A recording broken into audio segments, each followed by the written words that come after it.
listening to The Marc Cox Show. Follow the show on Facebook, facebook.com/The Marc Cox Show.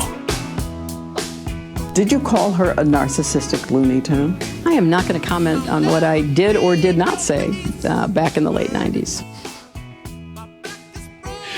A narcissistic Looney Tune. That was probably kind on what she said to some of the women who accused Bill Clinton. In that case, she was referring to Monica Lewinsky.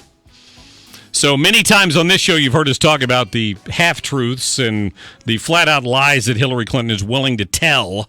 But nobody may know that better than journalist Ed Klein, author of his latest book is called Guilty as Sin. Ed, thanks for joining us.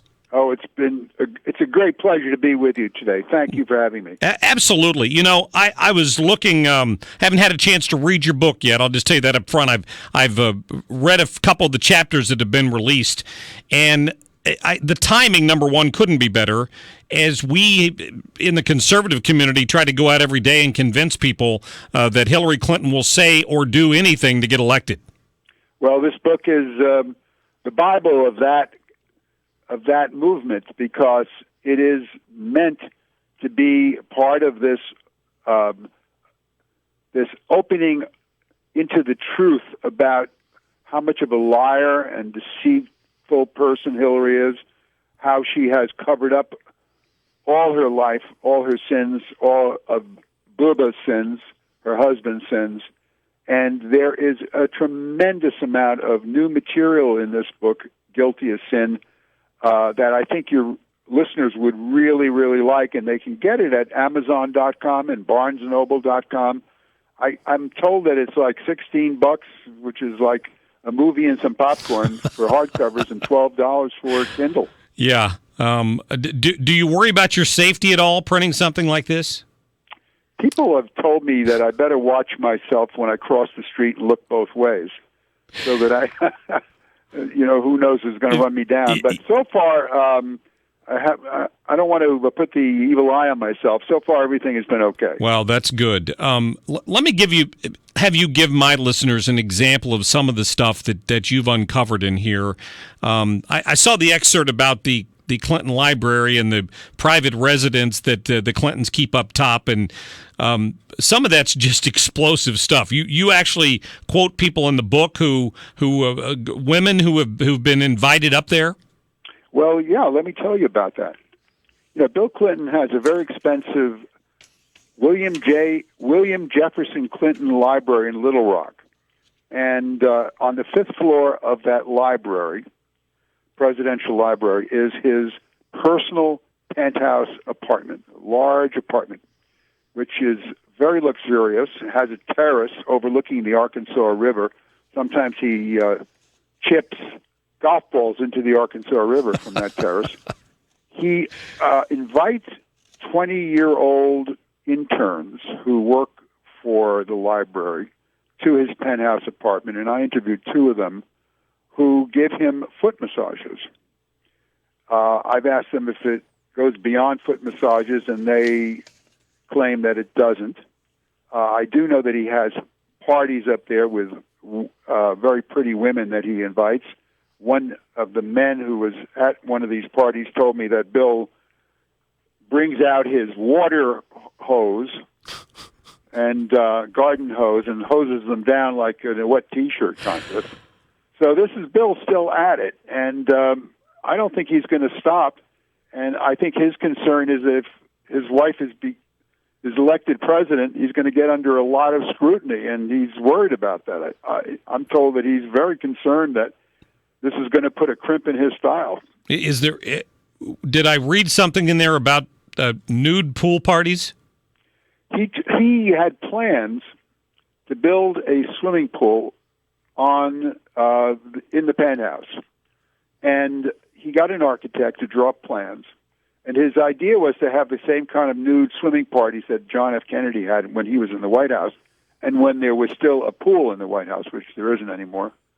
And the National Archives, that's in charge of all the presidential libraries and has to pass on any changes, physical changes to the libraries, said, nothing doing. We're not going to build you a swimming pool so you can have nude swimming parties up there. You know, it's not a surprise to anyone who's followed Hillary Clinton's scandals, even recently. If for the millennials who weren't alive when they were at it back in the 90s, the 80s and 90s, but you speak to her dishonesty in this book. What are some examples that you were able to find of that? Well, let's start with her emails.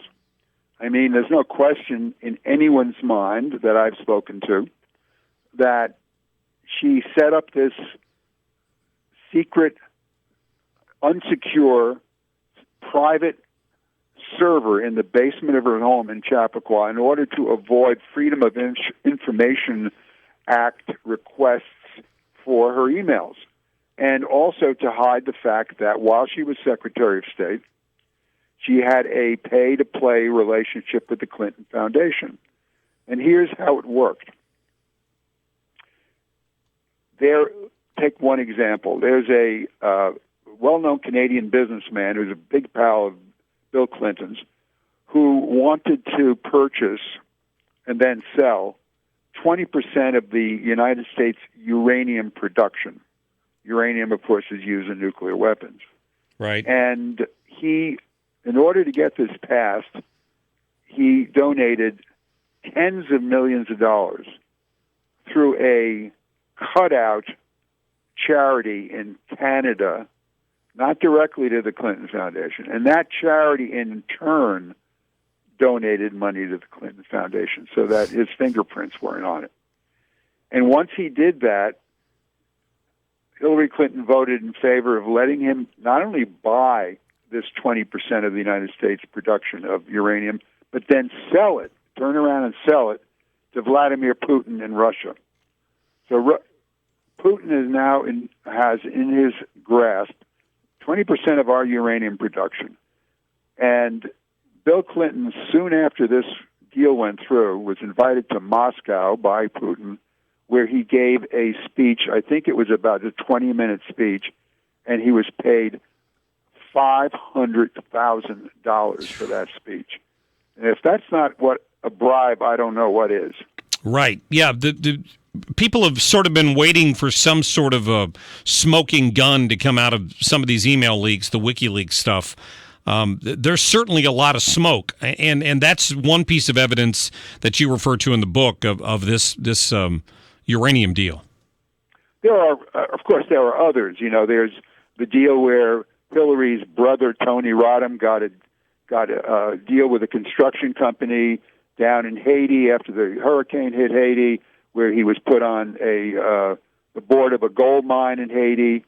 There are all kinds of examples of pay-to-play in the Clinton Foundation scandal.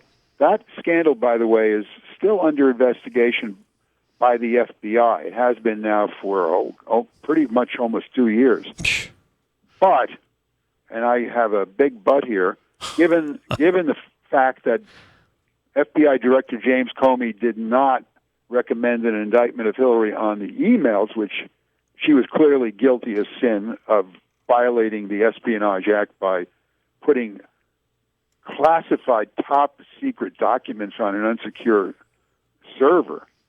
I have some serious doubts that he's going to nail her on the Clinton Foundation either. We're talking to Ed Klein, the author of Guilty as Sin. Ed, you claim in the book to have evidence that the Democrats derailed the FBI investigation, specifically something about the meeting between Bill Clinton and Loretta Lynch. Can you enlighten us on that a bit? Yes, well, Bill Clinton was at the Phoenix airport in late June, very late June, doing a fundraiser. He got on his private jet and was about to take off when his Secret Service man told him that the airplane carrying Attorney General Loretta Lynch was about to land at the same airport. He said, "Turn around and go park my jet." Now, so therefore, to begin with, this was not a planned thing.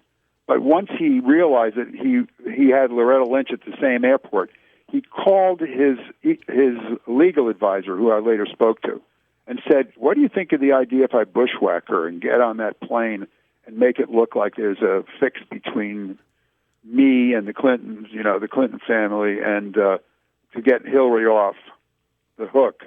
And his legal advisor said, well, you don't have anything to lose, but she'd be nuts to let you on that plane because, your wife is under criminal investigation by the Justice Department. You're not supposed to be talking to her.